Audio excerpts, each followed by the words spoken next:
berkumpul walaupun melaksanakan ujian kenaikan kelas ya atau kenaikan semester yang mana selesai pada hari ini di hari keduanya untuk ujian anak-anak kelas 1 sampai dengan kelas 5, yang mana pada hari ini Ibu Dewi Sinta yang nantinya mempresentasikan daripada aksi nyata modul 1.4 yang nantinya akan dipandu oleh Ibu Sinta sendiri adalah calon guru penggerak angkatan 10 tahun 2024.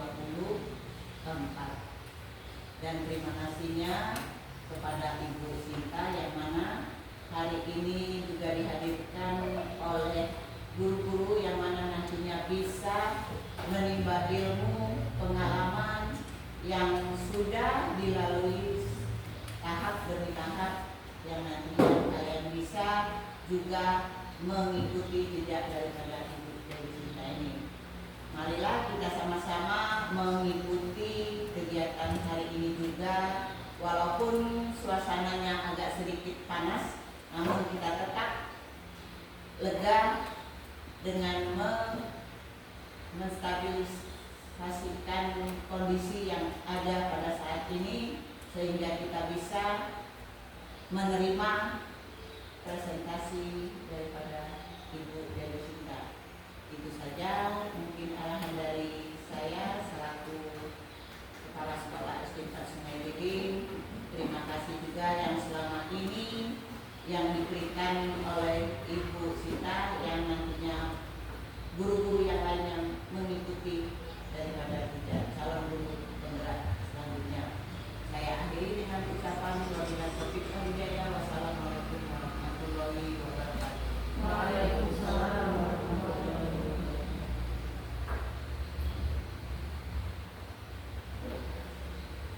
Assalamualaikum warahmatullahi wabarakatuh. Marilah kita berdoa sejenak mendoakan sahabat kita Ibu Dewi Sinta semoga di dalam prestasi diberikan kelancaran dan akan mendapatkan nilai yang tambah. Betul bahwa imam Rasulullah bisyafa'ah Rasulullah sallallahu alaihi wasallam al-Fatihah.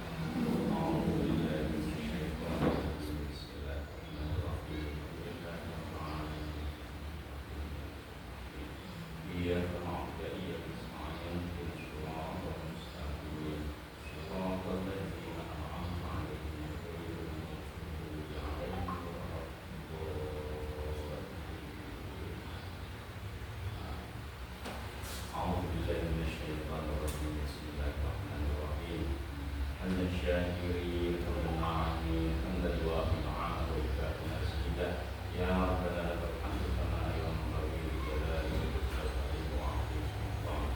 اللهم صل على نبينا محمد وعلى وتقضي لنا هذه الحاجات وترفعنا بها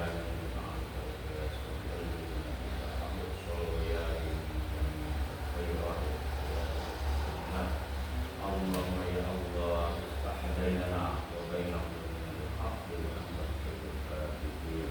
اللهم يا يسر كل عسير يسر علينا كل عسير يسر علينا كل عسير يسر علينا كل عسير. اللهم يا من لا يحتاج الى البيان تفسير حاجاتنا اليك كثير حاجاتنا حاجاتنا إليك كثير حاجاتي فينا بسنك. أنت سميع بصير. ربنا لا تزغ قلوبنا بعد إذ هديتنا وهب لنا من لدنك رحمة إنك أنت الوهاب. اللهم اغفر ذنوبنا ولوالدينا وارحمنا كما ربنا صغارا. ربنا ظلمنا أنفسنا وإن لم تغفر لنا وترحمنا لنكونن من الخاسرين. ربنا آتنا في الدنيا حسنة وفي الآخرة حسنة وقنا عذاب النار. وصلى الله على سيدنا محمد والحمد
Yang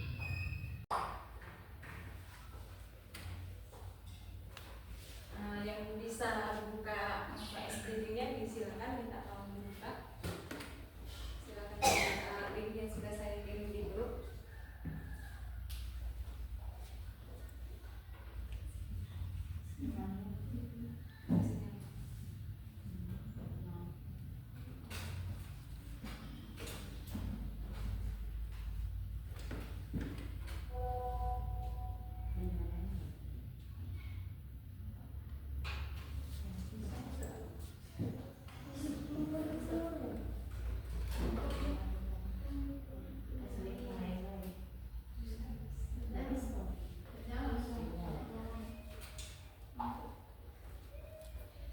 Oke, itu sedikit pertanyaannya seperti ini bisa. Ibu membeli 8 buah jeruk. Ani mengambil 2 jeruk. Berapakah jumlah jeruk yang ada sama Ani? Berapa? Yang lain? Ibu mempunyai 8 buah jeruk. Ani mengambil 2 buah jeruk. Berapakah jeruk yang diambil oleh Ani? 2. Oke, jawabannya ada 2. Berapa jumlah abjad? Berapa jumlah huruf dalam abjad? Salah satu Berapa? 8 apa 29? Pasti.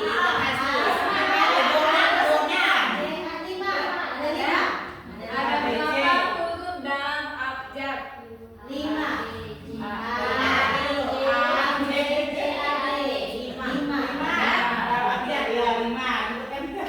Huruf apa ketiga dari kata abjad? J. Dan J.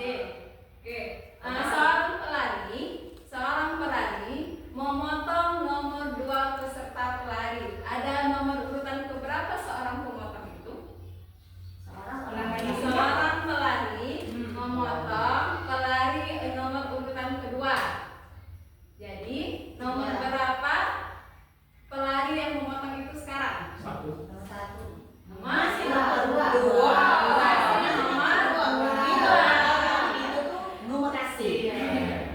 Nomor 2 memotong nomor 2. Kalau misalnya di sini ada bagaimana cara gajah masuk ke dalam kulkas?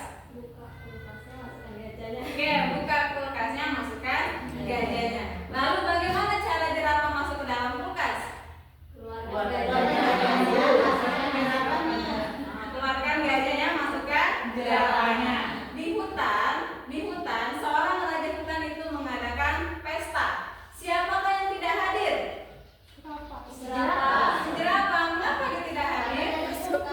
Karena dia berada di dalam kulkas. Terima kasih untuk sesi hari ini. Boleh tepuk tangan dulu kita.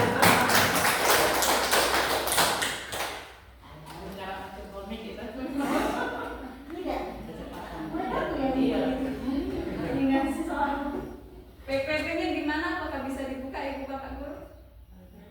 Habis ini buat 3.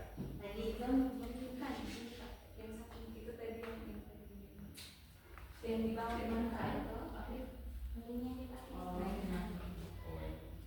PPT yang di bawah itu bisa.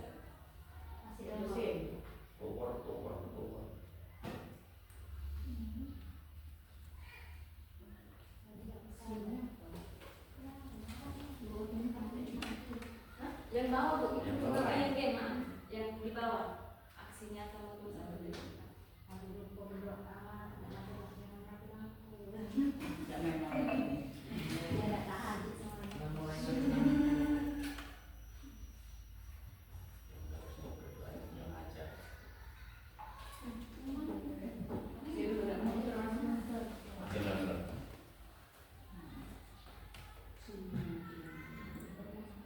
Yang mana itu? Yang di bawah sekali. Yang bawah sekali. Oh, ada lagi ya? Yang di kiri itu tadi Yang ini? Oh. Sudah. Nama nggak masuk ya? Yang bawah. Nih, Iya.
berjalan Bu ya. Bismillah. Aksi nyata modul 1.4 menyebarkan pemahaman dan penerapan budaya positif oleh saya sendiri, Dewi Sinta, calon guru penggerak angkatan 10 SD Negeri 4 Sungai Lilin, Kabupaten Musi, Banjarmasin. Di sini konsep inti dari budaya positif yang akan saya sampaikan ada 8, yaitu perubahan paradigma belajar, disiplin positif, nilai-nilai kebajikan, kebutuhan dasar manusia, motivasi perilaku manusia, posisi kontrol guru, keyakinan kelas, dan segitiga restitusi. Pembelajaran dengan paradigma baru. Pembelajaran dengan paradigma baru yaitu pembelajaran yang dirancang berdasarkan prinsip pembelajaran berdiferensiasi sehingga para peserta didik belajar sesuai kebutuhannya berdasarkan tahap perkembangan sesuai teori psikologi modern untuk mewujudkan profil pelajar Pancasila. Miskonsepsi tentang teori kontrol itu ada 4. Ilusi guru mengontrol murid, ilusi bahwa semua penguatan positif efektif dan bermanfaat, ilusi bahwa kritik dan membuat rasa bersalah mampu menguatkan karakter, ilusi bahwa orang dewasa berhak memaksa. Mengubah paradigma stimulus respon ke pendekatan teori kontrol itu terbagi 2, ada stimulus respon dan ada teori kontrol. Realitas kebutuhan kita sama, namun teori kontrol itu realitas kebutuhan kita berbeda. Semua orang melihat hal yang sama, setiap orang memiliki gambaran berbeda. Kita mencoba mengubah agar orang berpandangan sama dengan kita. Kita berusaha memahami pandangan orang lain tentang dunia. Perilaku buruk dilihat sebagai suatu kesalahan. Semua perilaku memiliki tujuan. Orang lain bisa mengontrol saya, hanya Anda yang bisa mengontrol diri Anda. Saya bisa mengontrol orang lain, Anda tidak bisa mengontrol orang lain. Dan yang terakhir, pemaksaan ada pada saat bujukan gagal. Kolaborasi dan konsensus menciptakan pilihan-pilihan baru. Nilai-nilai kebajikan, nilai yang disepakati bersama lepas dari suku bangsa, agama, bahasa maupun latar belakangnya. Contoh nilai kebajikan institusi atau organisasi ada 3 di sini, yaitu profil pelajar Pancasila, IBO Primary Years Program atau PYP, keterampilan hidup atau life skill.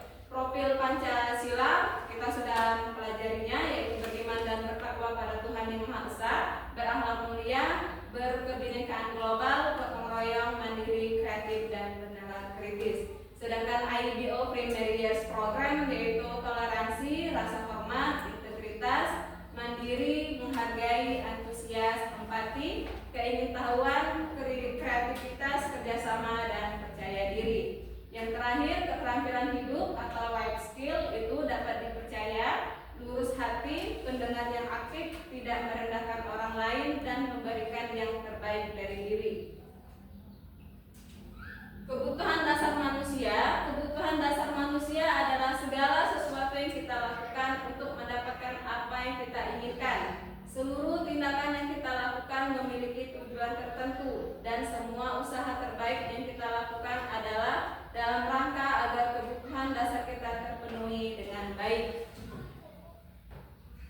5 dasar kebutuhan manusia. Yang pertama, bertahan hidup, kasih sayang dari rasa diterima, penguasaan, kebebasan, dan kesenangan. Bertahan hidup, kita butuh makanan, pakaian, tempat tinggal, keamanan, dan kesehatan. Kasih sayang dan rasa diterima yaitu rasa diterima, diperdulikan, berbagi, kerjasama, menjadi bagian dalam kelompok. Untuk penguasaan yaitu harga diri, keinginan untuk dianggap, memimpin, berprestasi, dan diakui serta didengarkan. Kebebasan yaitu mandiri, memiliki pilihan, mencoba hal yang baru, mampu mengendalikan arah dirinya. Yang terakhir, kesenangan, kita perlu bermain, humor, antusiasme, dan tertawa. Motivasi perilaku manusia untuk menghindari ketidaknyamanan atau hukuman itu ada 2, yaitu motivasi ekstrinsik dan motivasi intrinsik. Motivasi ekstrinsik itu yaitu untuk mendapatkan imbalan atau penghargaan dari orang lain, sedangkan intrinsik yaitu untuk menjadi yang mereka inginkan dan menghargai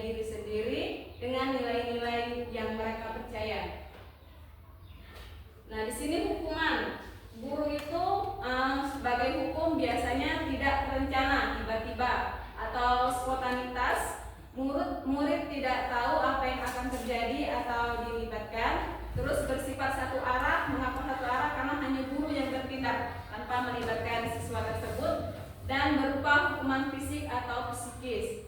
Konsekuensi itu terencana, disepakati sesuai peraturan. Murid tetap dibuat tidak nyaman. Sikap guru selalu memonitor murid. Kalau restitusi yaitu proses menciptakan kondisi bagi murid untuk memperbaiki kesalahan. Proses kolaboratif yang mengajarkan murid untuk mencari solusi sendiri. 5 posisi kontrol guru tadi yaitu menghukum, membuat merasa bersalah.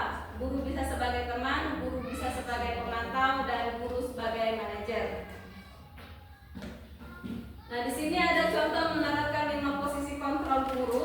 Misal di sini kasus siswa yang tidak memakai atribut lengkap di saat upacara. Kalau misalnya ada siswa yang tidak memakai dasi semisal di saat upacara, kalau kata gurunya hormat pada bendera selama 1 jam, itu berarti guru sebagai penghukum, karena hanya berpihak pada satu orang atau hanya berpihak pada satu guru tanpa melibatkan murid untuk berpikir, dan murid langsung menaati peraturan guru tadi. Dia langsung menghormat selama 1 jam. Terus bisa juga guru itu berapa kali ibu atau bapak harus memberitahu kamu kalau kamu selalu saja mengecewakan ibu bapak. Nah, kalau misalnya guru ngomong tersebut, guru berbicara itu kepada siswa, berarti itu guru sebagai membuat merasa bersalah. Jadi siswa itu merasa bersalah. Nah, misal gurunya ngomong, ayo dong ikuti aturan sekolah, tolong bantu ibu atau bapak ya sekali ini. Ya sudah, tidak apa-apa, lain kali jangan sampai berbuat seperti ini lagi ya. Kalau misal guru ngomong seperti tersebut, itu guru sebagai teman. Kalau misal kata gurunya, kamu sudah melanggar peraturan sekolah, kamu tahu konsekuensinya, setelah upacara kamu beli atributnya ke koperasi dan jangan diulang lagi. Sedangkan itu guru sebagai pemantau.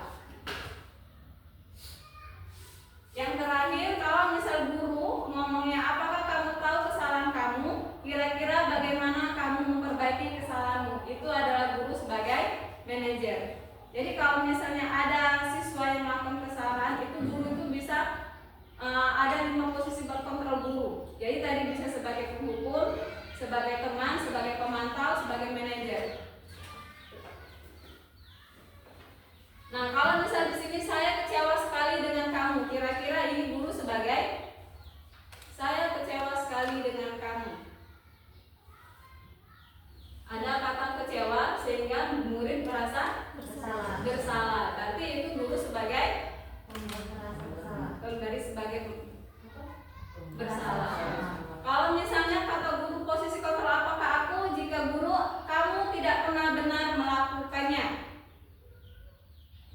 Kan kalau misalnya tadi kamu harus membersihkan WC, itu berarti guru sebagai penghukum. Kalau misal kayak tadi saya kecewa sekali dengan kamu, itu jadikan murid merasa bersalah. Kalau misalnya kamu tidak pernah benar melakukannya, diawali dengan kata-kata kamu tidak pernah benar melakukannya. Sebagai itu guru itu mengulang dulu. Jadi menyuruh anak itu untuk berpikir dulu. Kamu tidak pernah benar melakukannya. Jadi kan sekilas anak itu flashback, oh ya kemarin aku salah lagi. Berarti itu guru sebagai pemantau. Ayolah lakukan demi bapak ibu ya. Posisi kontrol, apakah aku jika seorang guru mengatakan, kalau bisa ada seorang siswa yang salah, terus gurunya berkata, ayolah lakukan demi bapak atau ibu ya. Sebagai teman, karena dia meminta tolong. Gurunya meminta tolong, ayolah lakukan ini demi bapak atau ibu ya. Kamu tidak pernah mendapat nilai jika tidak mengerjakan tugas. Posisi kontrol, apakah aku jika seorang siswa tidak mengerjakan tugas, terus gurunya berkata, kamu tidak pernah mendapatkan nilai jika tidak mengerjakan tugas. Sebagai penghukum. Karena kenapa? Kalau dia tidak mengerjakan tugas, maka dia tidak akan mendapatkan nilai. Nah, kalau di kelas kita itu biasanya peraturan kelas. Ternyata setelah menjalani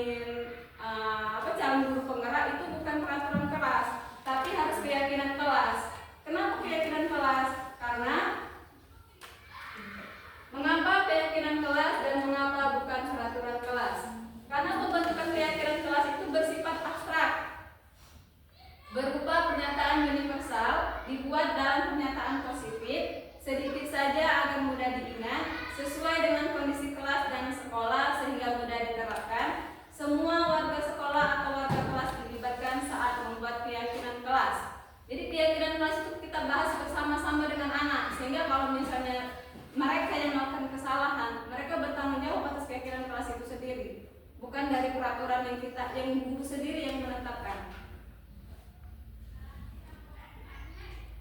Nah, setelah itu ada segitiga restitusi, suatu proses dialog yang dijalankan oleh guru agar dapat menghasilkan murid yang mandiri dan bertanggung jawab.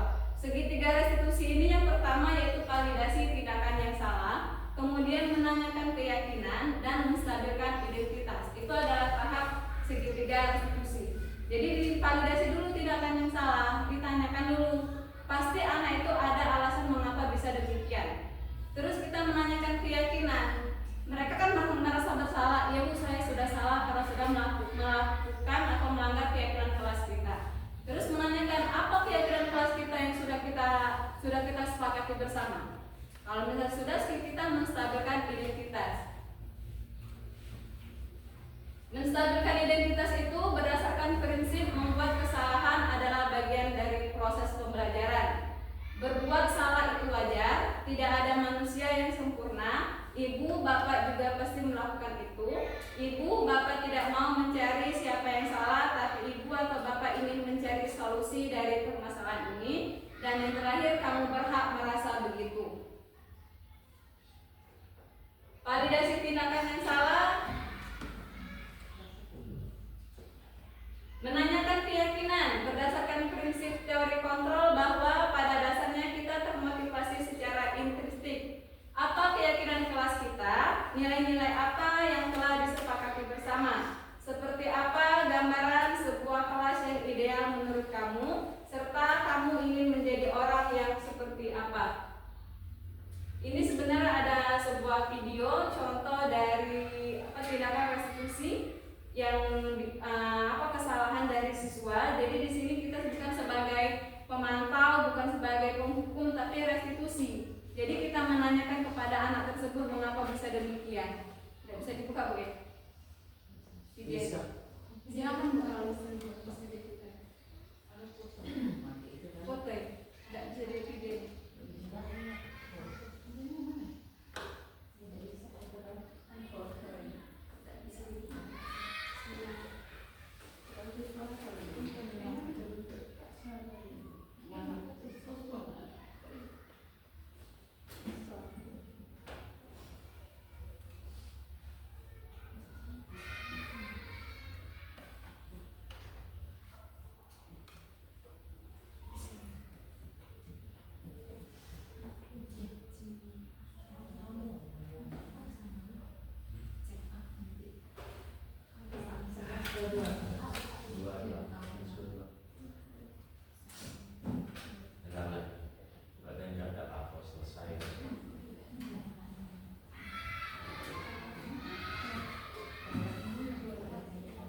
Itu adalah sebuah video yang mana seorang anak itu di saat ujian dia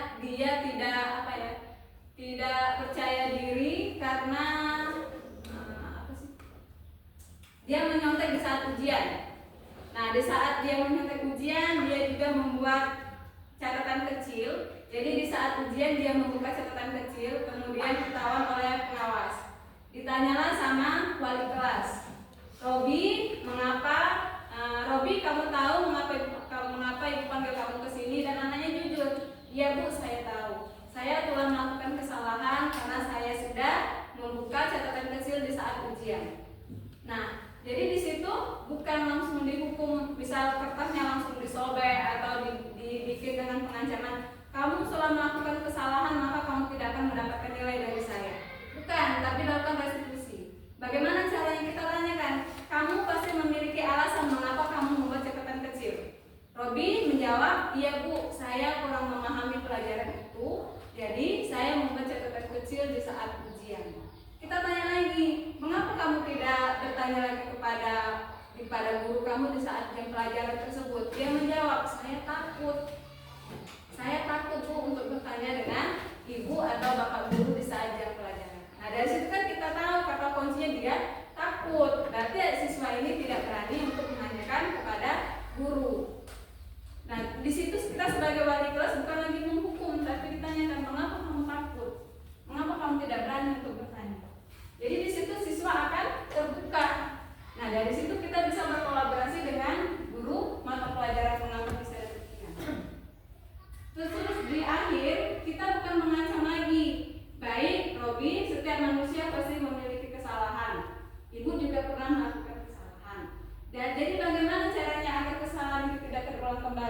Di saat pelajaran silakan untuk menanyakan kepada ibu bapak guru bagian mana yang tidak paham. Jadi di situ anak-anak itu terbuka. Anak-anak tidak merasa anak-anak merasa dirinya itu tidak dihukum secara fisik ataupun psikis.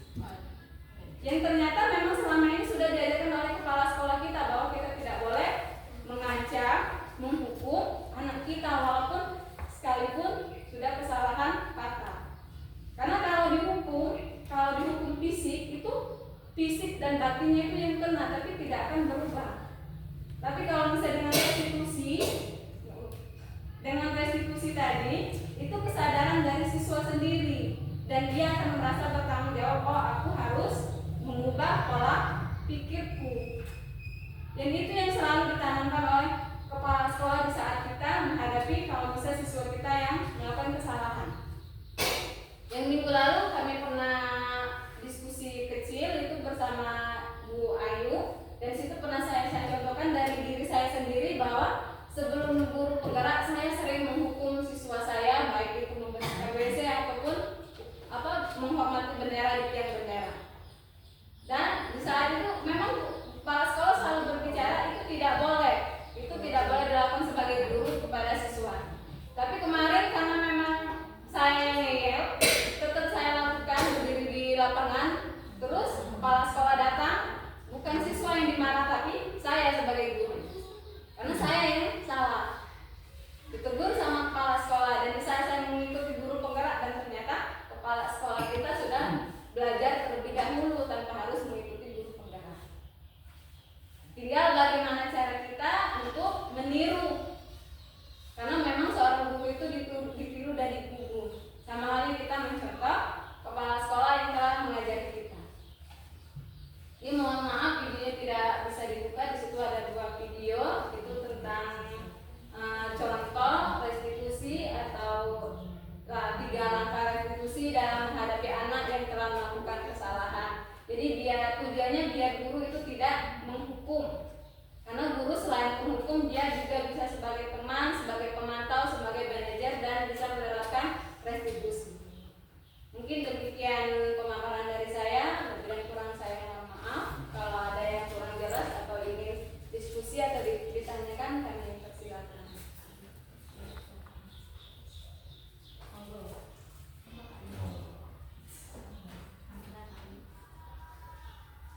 Saya ini Bu Sinta ya.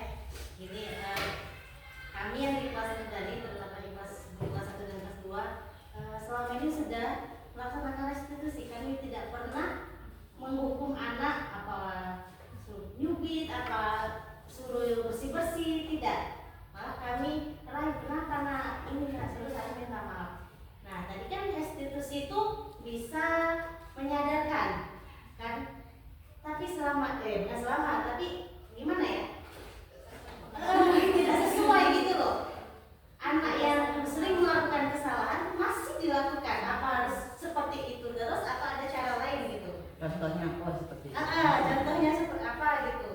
Selama ini kan sudah ditanyakan kenapa kok kamu kayak ini? Tadi bilang gemes Bu, ini Bu, dia ini Bu. Ya sudah, saling maaf aja. Jangan diulangi lagi ya. Ya. Sehari 2 hari jumpa. Paling lama seminggu lah. Terima kasih Bu Arun. Pada Ibu Bapak Guru mungkin ada solusi atau pernah pengalamannya di kelas, boleh kami persilakan. Yang lain kalau yang lain. Sharing. Iya. Sharing aja ya. Iya, boleh juga. Perkenalkan dulu namanya siapa? Nama saya Ibu Meli dari kelas 3. Kiri. Setahu saya kalau untuk restitusi itu lebih baik diaplikasikan di kelas tinggi 4, 5, 6. Kalau untuk di kelas rendah biasanya itu sering berulang.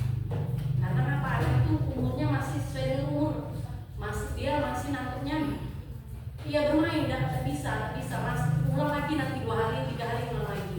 Jadi restitusi itu kayaknya cocok di kelas 4, 5, 6. Kemudian itu restitusi itu lihat juga kondisi geografis kita, lingkungan kita, keadaan di masyarakat kita.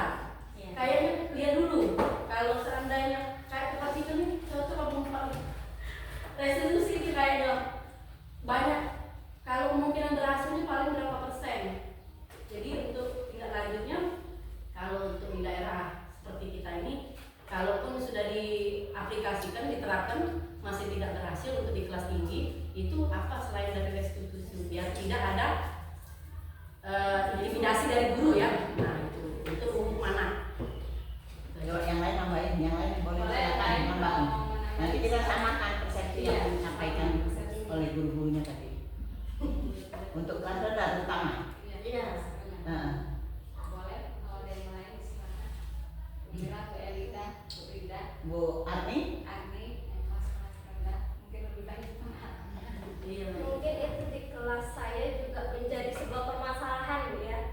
Soalnya dari berbagai macam cara itu tetap terulang kembali gitu.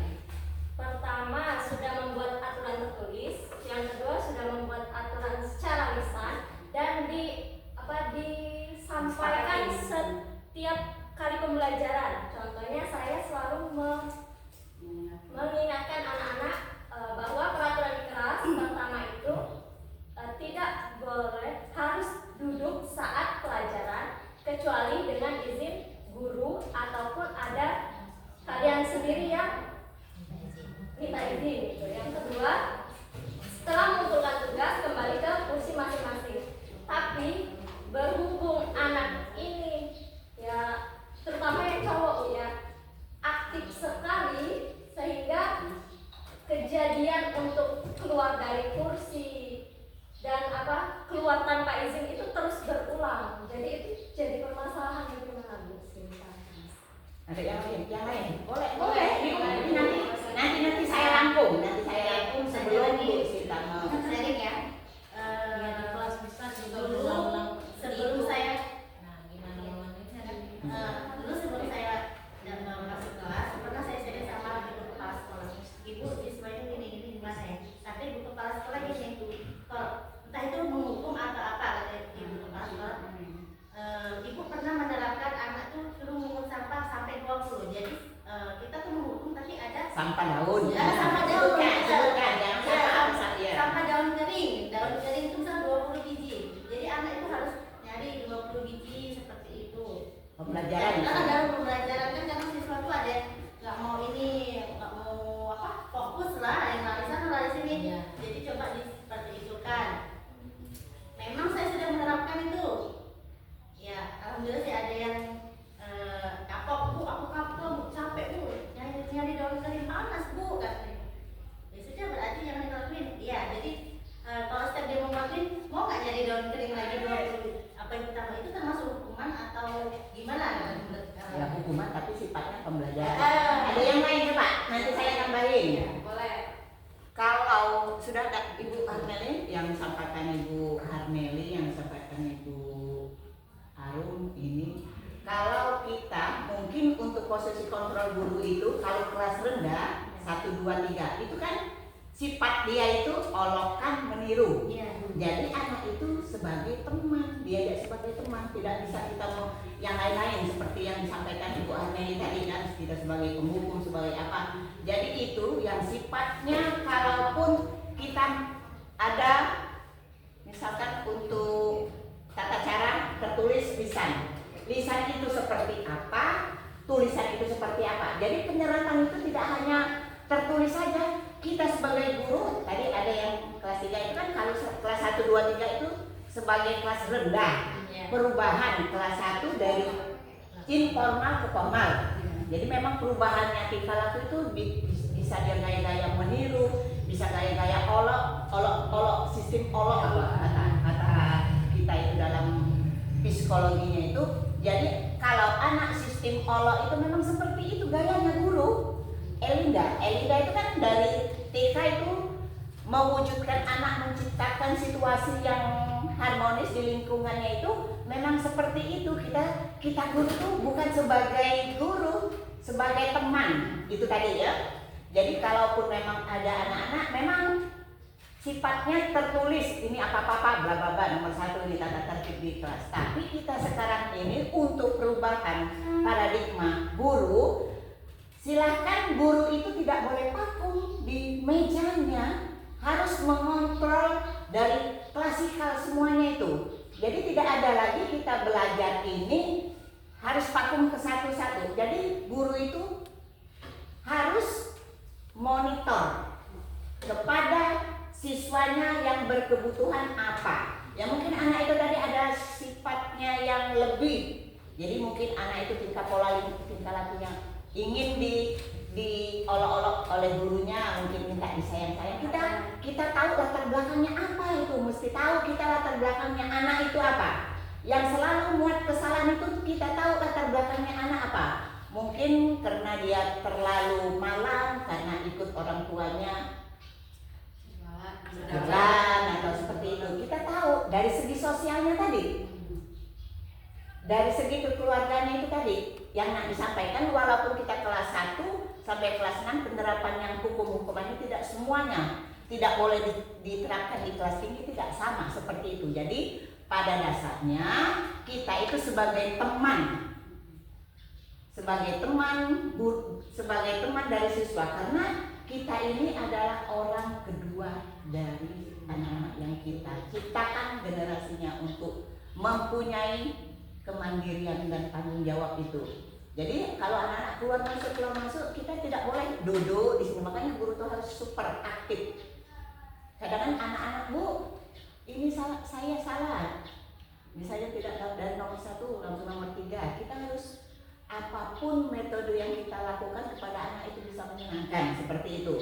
Jadi apalagi yang menghukum itu boleh yang disampaikan oleh Ibu Arum. Karena kan pada dasarnya hari ini karena kita letak geografisnya itu, kalau kita menghukum anak dengan pembelajaran boleh. Misalkan itu tadi kalau memang dia anak itu suka keluar, boleh kita kasih hitungan kan. Kalau dari kelas 2 itu mungkin sifatnya sudah dari hitungan dari 0 sampai 50 atau 25. Jadi kan di bawah 25 itu kita mengumpulkan daun-daun itu, coba hitung 1. Jadi pembelajaran dia setiap hari, kalaupun dia salah seperti itu. Apapun yang penting jangan mengganggu fisiknya itu. Jadi semuanya itu dalam kurun waktu kita sebagai pendidik itu tadi, siswa itu sebagai teman, jadi bisa dia mencurahkan isi hati. Kadang-kadang kita juga kalau ingin mengapresiasinya itu bahwasanya ini mungkin perlambatan ini oleh karena apa, kita tanya dulu jadi seperti apa itu. Jadi dia itu bisa mengakui kesalahannya. Tapi kalau kita merasa kekerasan yang seperti kita laksanakan mungkin sebelum yang lalu, akhirnya kita anak itu nambah anarkis, memotivasi emosionalnya seperti itu. Jadi kalaupun dengan kelembutan anak-anak yang biasanya, tapi jangan terlalu lemah di mata anak-anak. Jadi kita itu punya suatu kekuatan ataupun untuk semangat pada anak-anak yang merasa bersalah. Tapi tadi di situ ada 5 posisi kontrol guru. Kita utamakan itu Bu Cinta di samping sebelum sebagai manajer. Kalaupun kita sudah sebagai manajer dari guru kelas itu, kita tahu yang mana salah, yang mana benar, itu nanti kita itu sama. Kalaupun kita itu kalau di SMP memang ada guru bimbingan konseling. Kalau kita di SMP manajer, saya juga manajer daripada sekolah, daripada guru, siswa itu semuanya. Tapi kalau anda yang sebagai pendidik itu adalah manajer dari siswa-siswa kita yang dibutuhkan di sekolah itu. Ya mungkin itu seperti yang saya sudah sampaikan dan Ibu nantinya berkelanjutan. Yang bagus misalnya yang kelas 5, 4, 5, 6 itu sudah mulai pola tingkah lakunya menjelang masa remaja, itu hukumannya itu yang mungkin yang disampaikan yang pernah dilakukan oleh Pak Ali itu memang salah besar kalau di kita di kurikulum merdeka ini. Karena apa? Karena sudah menghukum psikologinya itu. Tapi kalau kita panggilan 1, panggilan 2, makanya kita tertulis ini kalau kita membuat tata tertib kelas itu memang kita laksanakan betul. Makanya kalau kita sekarang kita pun belajar itu ada kesepakatan kelas. Jadi kalaupun gurunya 7.15, 7.30 datang, kalau gurunya belum datang, itu kesepakatan apa? Boleh kita catatan seperti itu yang diterapkan untuk kurikulum merdeka itu sekali itu kesepakatan kelas. Kalau sudah gurunya memberikan tujuan pembelajaran, akhir pembelajaran seperti itu, akhirnya kesepakatan harus kumpul, nggak ada. Makanya sekarang nggak ada pekerjaan rumah, nggak ada tugas lagi, karena kita sudah terstruktur, sudah melewati, sudah apa? Istilah sekarang kalau pembahasan yang sudah selesai itu berarti apa namanya? Tetap buku. Bukan ada, makanya Pak Ali belajar itu ada namanya itu tuntas, ketuntasan untuk materi. Nah itu kan tidak ada lagi PR, tidak ada lagi tugas kecuali kerjasama orang tua untuk menyelesaikan apa, misalkan untuk P5-nya itu kan, ya nggak mungkin. Jadi mohon bantuan orang tua seperti itu. Jangan sekali-sekali kita membuat aturan kebijakan tapi gurunya leloi-leloi, nah itu nggak boleh lagi sekarang. Tuntutan di zaman era globalisasi ini pada tahun ke depan seperti itu.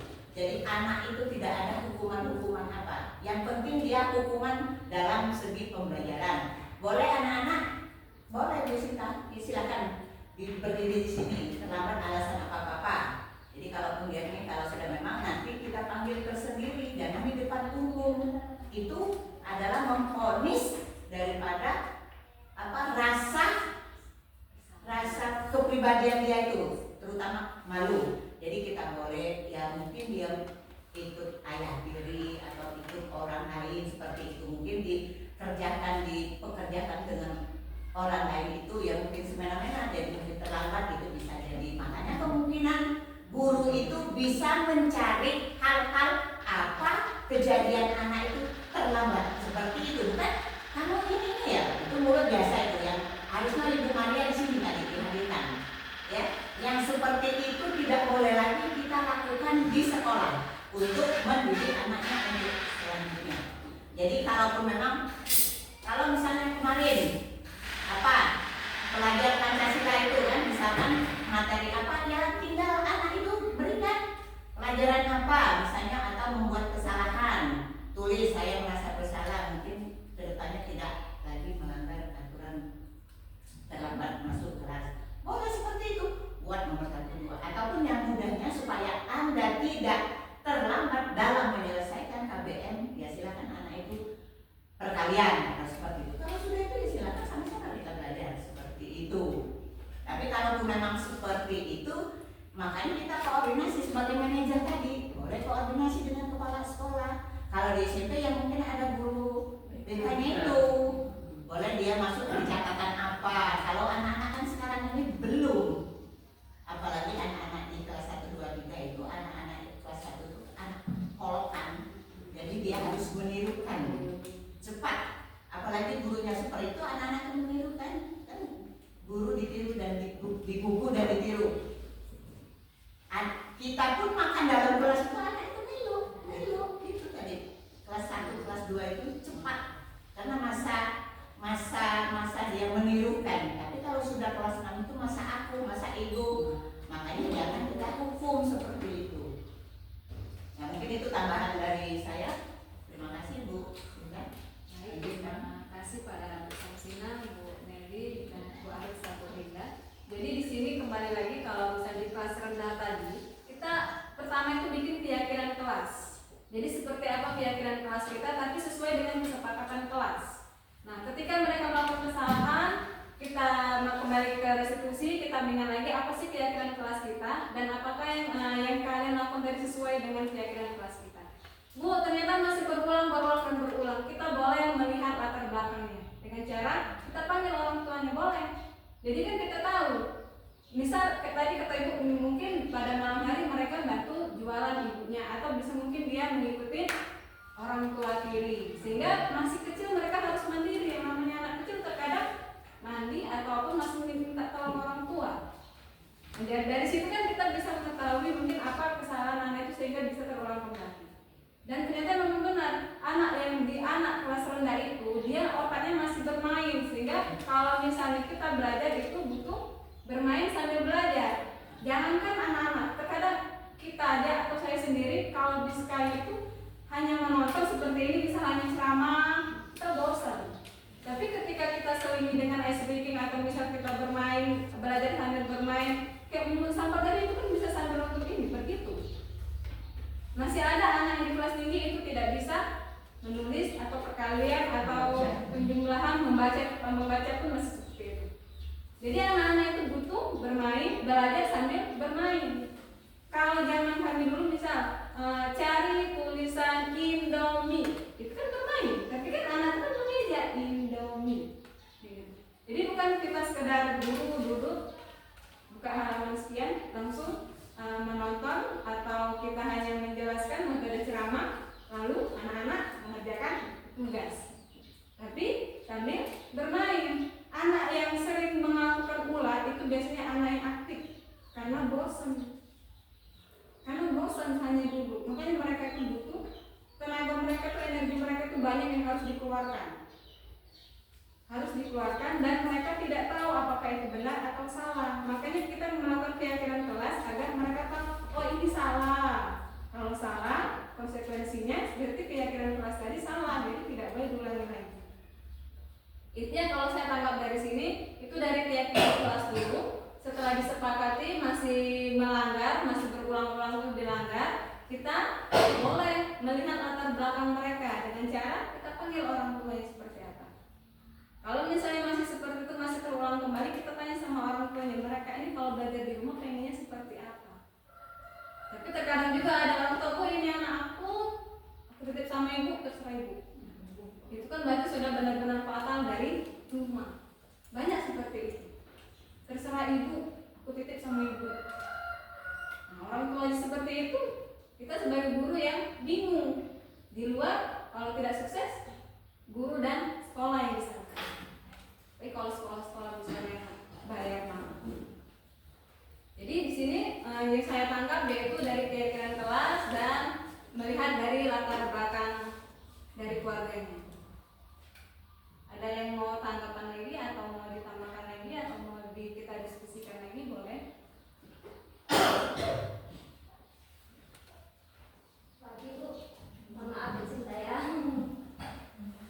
Kalau misalnya mau bertanya Bu ya, kalau misalnya ada anak yang super aktif dan jahil ke temennya, dia tuh jahil banget ke temennya, sering ngolong-ngolong temennya, terus tanpa sadar nyenggol-nyenggol, nendang-nendang, dorong-dorong temannya. Nah kan itu anak yang lain itu kan membela diri gitu ya, dan akhirnya itu bertekad setelah kita temui anak yang bersalah ini tadi tidak mau mengaku Bu.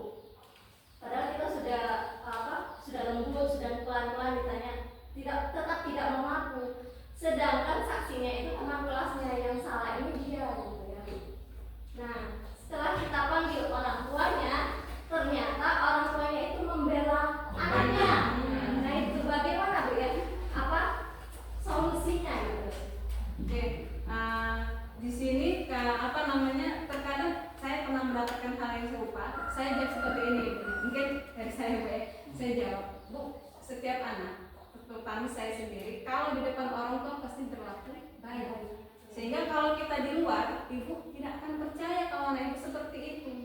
Nah, saya tanya sama ibu, Bu, mohon maaf, saya tanya sama ibu, anak ibu di rumah itu diam. Anak ibu di rumah itu menurut semua peraturan ibu di rumah. Nah, sekarang saya tanya, apakah ibu punya CCTV 24 jam untuk melihat anak ibu di luar? Pernah ibu?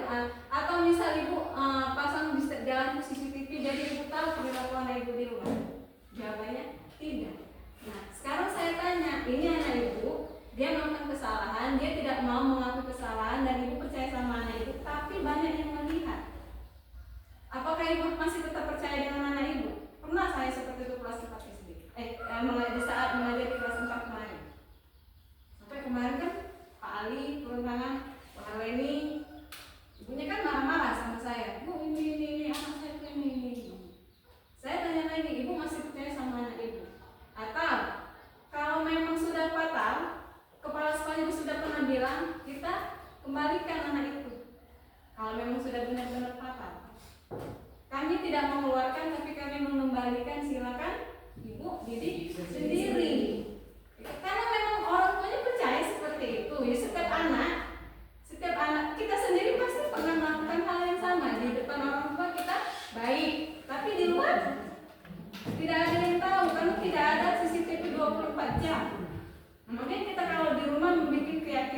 keyakinan di rumah, kalau di kelas kita keyakinan kelas tadi. Mungkin kembali ke agama masing-masing, cara mendidik anak seperti apa. Kalau mungkin situ pendapat dari saya, atau dari guru lain, atau dari Ibu Sina, silakan. Yang lain boleh. Karena saya yakin setiap anak itu kalau di depan orang tua, terkait saya sendiri pasti selalu melakukan hal yang baik, tapi di luar tidak ada yang tahu. Mungkin yang dimaksud dengan Itu permisalan Bu ya tadi ya. dia memang tahu anaknya melakukan kesalahan, menyadari anaknya itu nakal, tahu, tapi masih tetap didukung oleh orang tua. Seperti itu. Itu pernah juga saya alami. Ketika diperingatkan. Jadi satu kali kan sekolah itu kan tempat umum. Kalau semua anak yang lain, satu orang yang berbuat salah misalnya, yang lain jadi saksi, berarti sudah berarti dia itu. Berarti Bu, ini kalau seandainya dia nganggur, lagi nganggur ya, Linda. Kalau dia ganggu, Itu berarti permisalan Bu ya, permisalan. ganggu. Jadi ini misal. Berarti dia sudah membuat tidak nyaman lagi di kelas itu. Untuk belajar, pas belajar juga belajar mengajar itu tidak nyaman. Nah, itu berarti benar tadi dikembalikan lagi. Kalau orang tuanya mau masih melanjutkan itu berarti bikin kesepakatan perjanjian dengan orang tuanya. Itu benar. Karena anak dia kan sekolah. Nambahin ya. Karena sebelum kita melakukan sesuatu dalam kegiatan pembelajaran ya, karena kalian itu memang sebagai pendidik ataupun guru banyak tantangan yang dihadapi dengan metode teknik yang dilakukan oleh guru yang penting tidak memberikan itu tadi bahwa anak itu sifatnya tidak terprovokasi ya. Jadi di situ yang disampaikan Ibu Regina itu karena sudah kesalahan memang pertama tadi saya tanggapin karena masih bertanya, kita jangan guru itu bertanya lagi siapa yang salah. Guru itu pada fokus ke arah pada waktu belajar. Karena kita berapa menit untuk istirahat, makanya kalau kita tinggalkan kelas kita nggak tahu anak belajar siapa yang tak. Kapan nyolong kayak ada guru ini yang salah ini akhirnya kalian kan tidak tahu yang mana benar yang mana salah. Tadi kan pertanyaan Ibu Rinda itu kan karena mungkin lagi lalai, mungkin Rinda nulis apa catatan jawaban itu ini 1, 2. Kadang kita lalai dari mata anak-anak, kadang-kadang terjadi. Apalagi ditinggal ngopi, ngokok, tambah lagi kita tidak tahu posisi kesalahan itu. Jadi di sini makanya yang harus semuanya ya yang ditanamkan, setiap guru harus membuat catatan kelas paling yang nakal. Dan kita ada penilaian keterampilan konsep itu. Jadi nilai harian itu jangan nilai A, B, nembak, dardor. Jadi kita tuh ada catatan. Kalau kami saya dulu memang ada catatan siswa dari jam 7.30 ya 7.30 sampai ini. Apa pola anak itu kita ada catatan. Misalnya tadi saling buku-bukan si ini. Kita harus tahu. Oh berarti ini salah. Kalau Ibu Rinda tadi belum tahu persis kebenaran siapa yang itu tadi. Yang bertanggungan tadi, yang pertamanya tadi, seperti itu. Jadi tidak boleh. Itulah tadi kalau kita misalkan dalam kita di sidang, kita harus pasti. Jadi kita catatkan. Oh hari Senin tanggal 12 bulan ini tahun 2023. Kita samakan mungkin di guru kelas 1 tadi. Oh seperti itu. Memang sudah termasuk catatan hitam. Tapi kita di SD tidak ada catatan hitam. Jadi kita panggil orang tuanya, kita sepakatan seperti apa. Jadi kalaupun anak Anda sudah berkali-kali, tidak mungkin kalaupun anak itu nakal, kalaupun memang malah orang tuanya mungkin seperti itu, paling dia sendiri seperti itu. Kalaupun memang dibebani oleh kita, tapi kita harus punya catatan, akhlaknya, keterampilannya. Kadang-kadang kita anak itu pintar, ya belum tentu anaknya mungkin itu tadi Jadi itu menilai tadi, jangan nilai itu anaknya pintar, padahal itu tadi. Jadi kita tuh harus ada catatan harian di buku itu. Makanya kalau saya ngasih itu kan memang ada catatan. Jadi hari ini anak itu memang ini berkelahi dengan ini. Namanya itu disebutkan jam sekian. Jadi ketika di kelas 4, misalkan Ibu Arni, sama catatan itu berarti ada catatan yang kusam-kusam di tahun-tahun yang lalu. Jadi kita perkembangan anak itu seperti ini. Apalagi kita yang memiliki anak ABK, ya anak berkebutuhan khusus.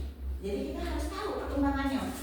Kalaupun anak kelas 1 itu, misalnya memang dia bukannya jahil, memang dia latar belakangnya itu kan, latar belakang di bawah rata-rata.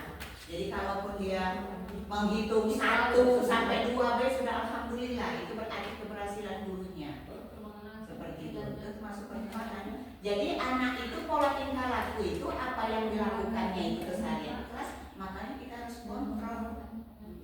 Tidak boleh kita meninggalkan anak sampai jam pelajaran karena dia menunggu 7.30 lonceng berbunyi itu belajar, jam 12.55 itu berpulang. Jadi itulah 2 cuman yang dipinta oleh sebagai pelajar itu. Tapi kalau memang anak itu selalu berkelahi, kita introspeksi dulu. Kita tidak membayangkan bahwa guru itu seperti itu, tidak semuanya itu. Kadang kita terlalu lelah, ya mungkin ada hal-hal apa. Ya kadang anak itu jangan menampar kata-kata yang kurang untuk diterima oleh anak-anak. Itu saja. Itu kunci daripada kita sebagai pendidik. Jadi kita harus ada catatan. Ini seperti itu yang anak ABK itu setiap hari Bu ini bagaimana Bu untuk perkembangan selanjutnya. Kami sudah kesekian mampunya untuk mendidik anak Bapak Ibu semuanya. Seperti itu ya anak yang ABK itu kan pernah. Oleh karena yang kemarin itu yang rumah di situ Alhamdulillah kan itu. Jadi kan kami panggil itu Ibu Ira, bagaimana untuk penilaiannya. Kapan dilihat rapotnya itu sudah rata-rata umum. Kalau anak ABK ini tidak begini pencapaian nilai anak, saking kita takut dipanggil. Kalau dipanggil untuk waktu itu COVID ya, kalaupun dia lulus tidak bisa lulus, hanya tamat. Jadi kita boleh minta ke dinas pendidikan bahwa Fadil itu tamat belajar, bukannya lulus. Kita lulus, kita mempunyai target tadi, banyak KKN sekarang target kan, bisa mencapai pencapaian kelulusan dalam belajar itu seperti itu. Jadi kalaupun kita memvonis anak, kalaupun kita tahu sebelum diserahkan, misalnya Ibu Linda diserahkan kepada kepala sekolah ataupun guru agama seperti itu. Nah jadi kita harus tahu posisinya, jangan ditanya duluan siapa. Jadi perkembangan anak, siapa yang nakal, siapa yang jahil itu kita harus tahu, gurunya tahu. Karena di depan anak itu kita memang dibutuhkan. Karena kebutuhan kasih sayang anak-anak itu sangat dibutuhkan oleh anak-anak kita semuanya. Apalagi di rumah mungkin terlalu mungkin kejamnya ekonomi, ya, kejamnya sosial lingkungan, itu bisa mempengaruhi dampak negatif dari perkembangan anak. Disinilah kita sebagai guru, paradigma guru kita berubah sebagai pendidik yang bisa nantinya menciptakan sesuai dengan visi-visi kita itu tadi ya. Jadi kalaupun itu tadi ya sebenarnya kalaupun dengan adanya guru penggerak semuanya sudah terbongkar masalah kriteria dalam pengajaran pembelajaran itu. Kita ada sepakatan kelas ya. Jam sekian sudah mengumpulkan, tapi guru itu sudah memberikan tujuan akhir pembelajaran. Ketika kita sepakatan, lonceng keluar istirahat. Itu tidak boleh seperti itu. Tidak boleh seperti itu, banyak itu. Jadi mana kesepakatan kelasnya? Tapi kalaupun di kurikulum merdeka ini nantinya berlanjut seperti itu. Kalau kesepakatan kelas harus kesepakatan kelas. Nilai itu sudah ada dinilai. Makanya kita punya konsep. Itu tadi mungkin Linda 13 kali 25 mungkin dia tahu cari-cari dulu belajar orang ini kita belajar kan, kalaupun tidak pakai HP ya ataupun itu. Jadi kan kita kadang-kadang anak-anak itu mungkin super aktif tapi kecolongan kita seperti itu. Namun kalaupun bisa kita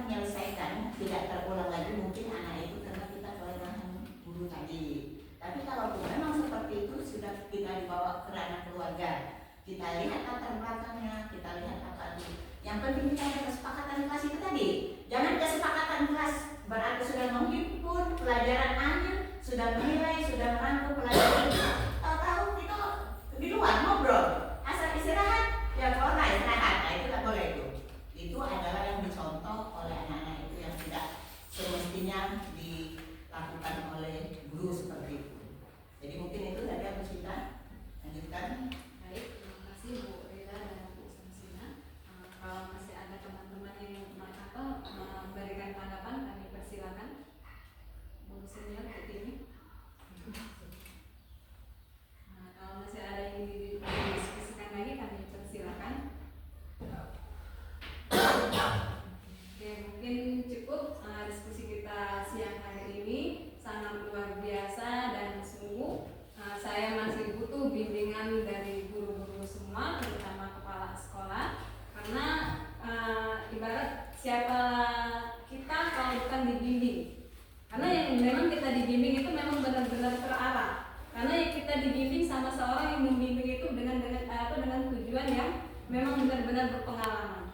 Lagi seperti kita yang masih jauh, sangat muda, yang masih sangat butuh bimbingan terus untuk menciptakan pelajar Pancasila. Mungkin sekian dari saya.